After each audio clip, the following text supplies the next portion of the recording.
Aujourd'hui, je peins l'avenir en transformant le soleil en climatiseur.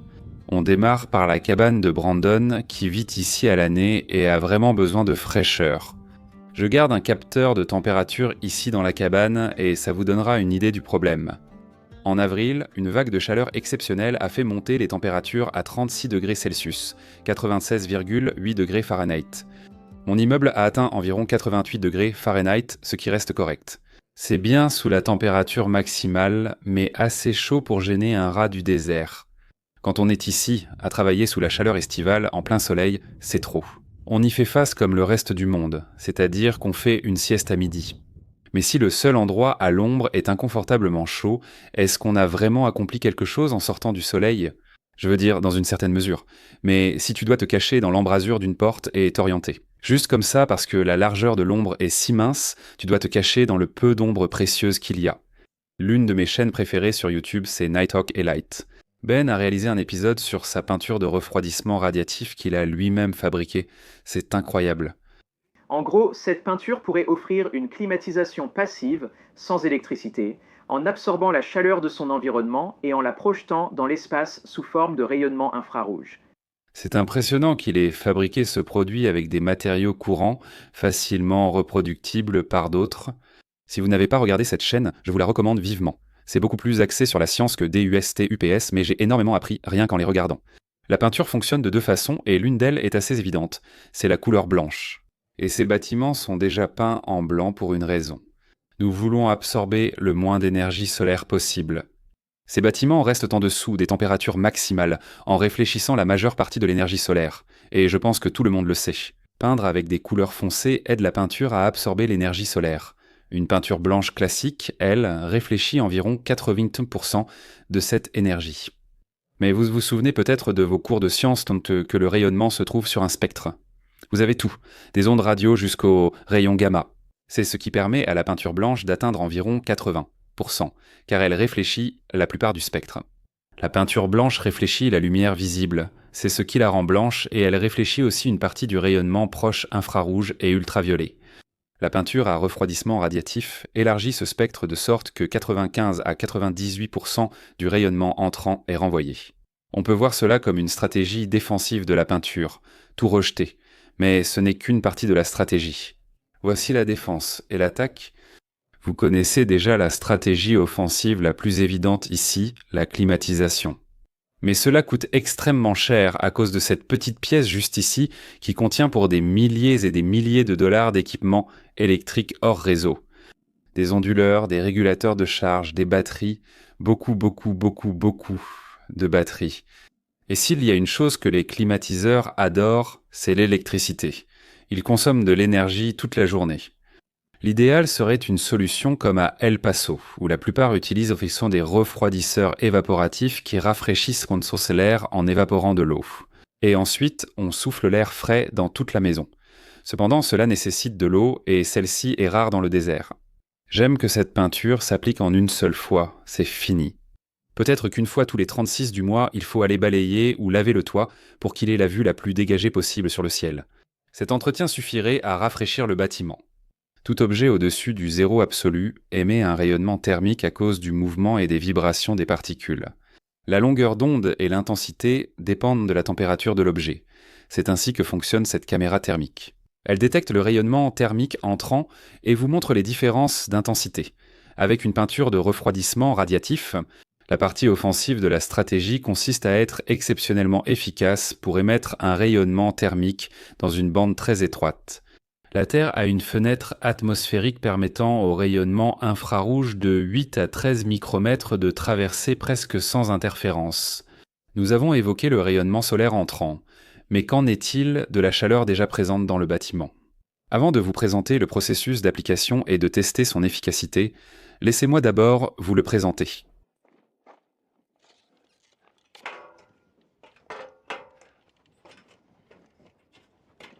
Voici un peu de contexte. J'étais là tout à l'heure et maintenant, je suis sur le toit de la chambre de Brandon. La peinture sur laquelle je suis assis renvoie activement la chaleur du bâtiment vers l'extérieur. Voici la vue qu'offre le bâtiment. Un grand et magnifique ciel et à part ces petits nuages, rien au milieu. Ce bâtiment génère sa propre chaleur. Parfois cela vient du fonctionnement interne de nos appareils électroniques, parfois du contact thermique avec le sol ou l'air. Certaines sources de chaleur ne viennent pas directement du soleil, mais il en reste à l'origine. Mais ces sources d'énergie qui émettent un rayonnement infrarouge pénètrent dans le bâtiment et nous voulons les rejeter. Donc ce qui se passe, c'est que la chaleur se conduit dans cette peinture de refroidissement radiatif, puis la peinture émet cette chaleur dans la fenêtre de 8 à 13 micromètres. Ainsi cela part directement dans l'espace. Je m'attends à ce que les gens aient beaucoup de questions. Comme moi par exemple, pourquoi ne pas peindre le côté du bâtiment ? La raison est que vous utilisez l'espace extérieur comme dissipateur thermique.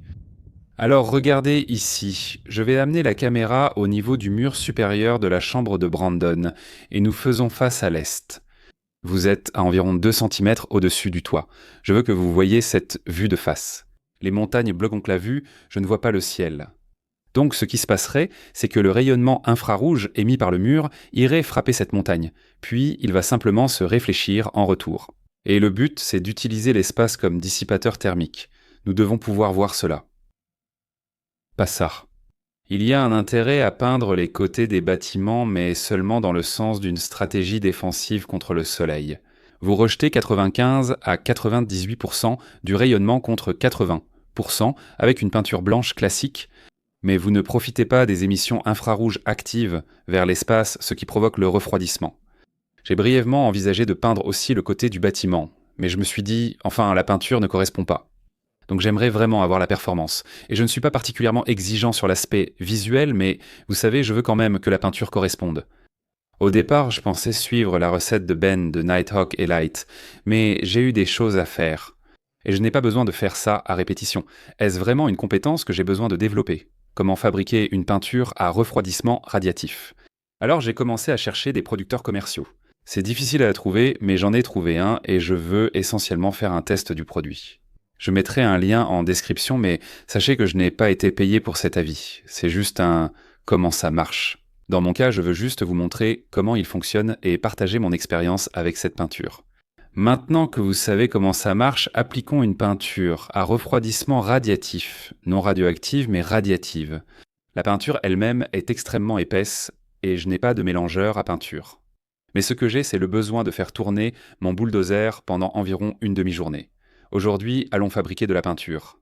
Après environ 2h30 sur le bulldozer, j'ai du mal à croire que la peinture n'est pas complètement agitée parce que je sais que mon corps a l'impression d'avoir été secoué en deux. Le représentant commercial a dit que c'est une bonne idée d'utiliser un pistolet à peinture. Je ne sais pas pourquoi je porte un chapeau ici.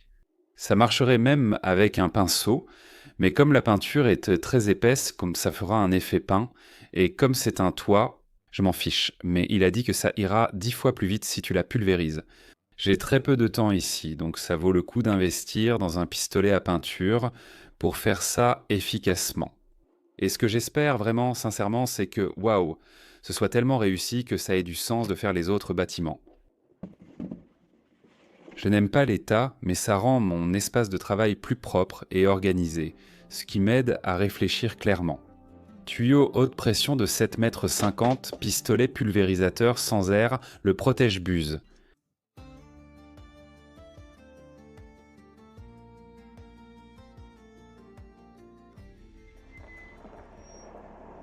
C'est bien.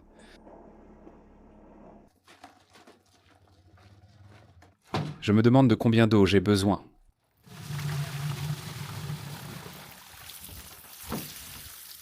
Oh, ce n'est pas du tout efficace.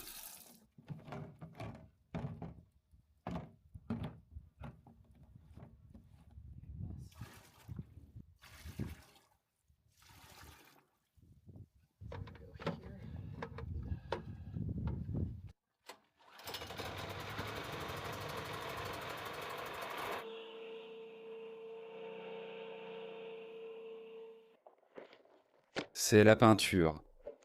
Très joliment emballée. J'avais prévu de porter un masque respiratoire de toute façon, mais il est indiqué qu'il faut en porter un, donc je vais le faire. Et des lunettes de protection. Juste pour être sûr. C'est censé être non toxique, mais je n'ai pas non plus envie d'avoir de la peinture sur les mains. Cette table est tellement lumineuse, même avec ses lunettes de protection. Voilà. 330 $. Tu as intérêt à ne pas le renverser. C'est maintenant en position marche. Je vais allumer la machine, pulvériser dans le seau de déchets jusqu'à ce que je vois de la peinture, puis je vais tourner ceci sur pulvérisation, monter là-haut et commencer. Voilà le bruit qui arrive.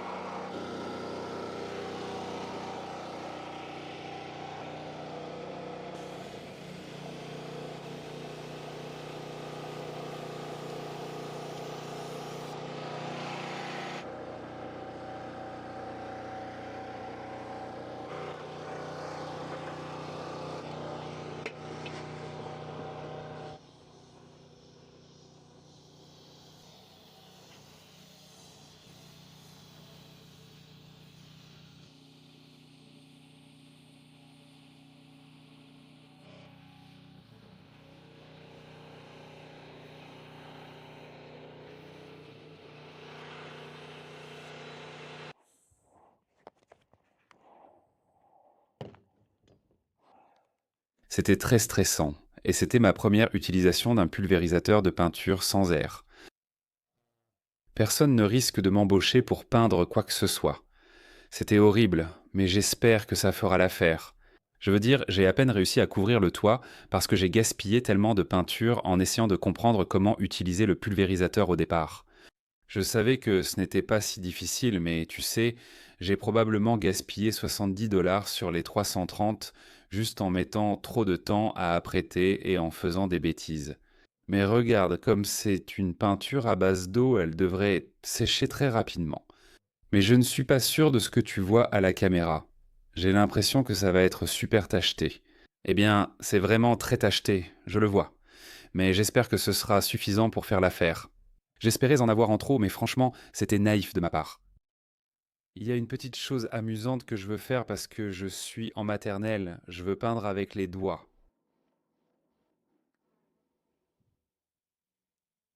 Si mon art vous impressionne, je suis disponible pour des commandes.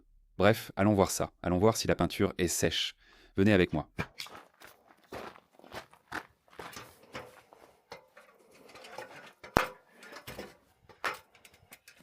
C'est littéralement la dernière chose que j'ai peinte. C'est vraiment sec. J'ai demandé à Brandon de ne pas nettoyer au jet à haute pression, mais de pulvériser son toit et de s'assurer qu'on enlève autant de saleté que possible. Et j'ai l'impression d'avoir un bon contact, je peux le sentir. Même si ce serait mieux si je pouvais en pulvériser une couche très épaisse, mais tu sais, c'est aussi vraiment cher. Allons chercher la caméra thermique et voyons si ça a marché ou pas. On va commencer par voir ce que fait la peinture.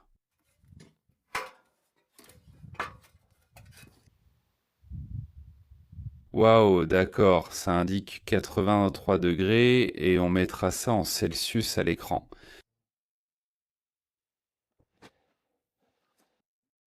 Je veux dire, c'est clairement de la peinture irrégulière.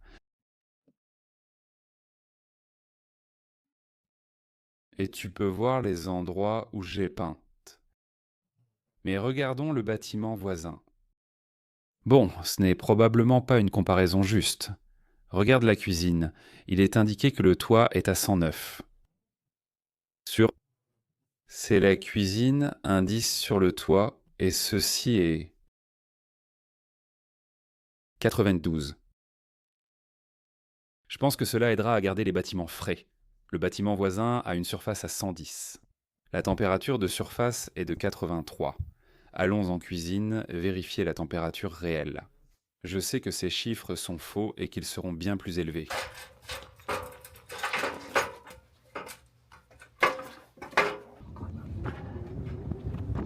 C'est vraiment le grand test. Qu'est-ce que c'est? Waouh, waouh.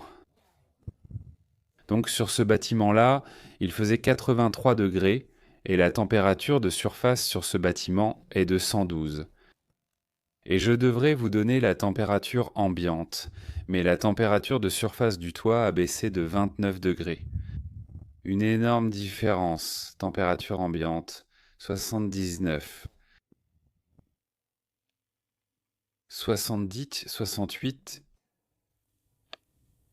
66, 82, 78, 65. Alors, en réfléchissant à la performance, je dois attendre qu'il fasse chaud. J'espère pouvoir demander à Brandon de monter et de vous montrer le fonctionnement réel en situation. Il fait 21 degrés ici et il y a pas mal d'humidité aujourd'hui. Personne ne se plaint du temps, c'est parfait. Et que cela arrive en mai, alors que notre pic de chaleur est en juin. Je ne vais pas me plaindre que la peinture fonctionne en ce moment parce que je n'ai pas besoin qu'elle fonctionne dans ces conditions.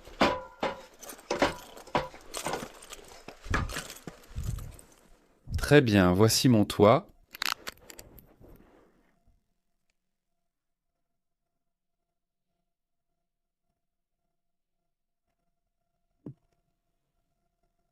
Voici mon plafond, en même temps.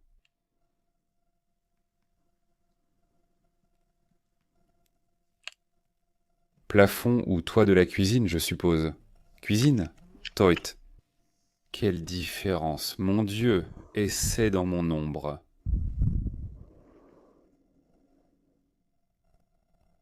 Plafond de la cuisine.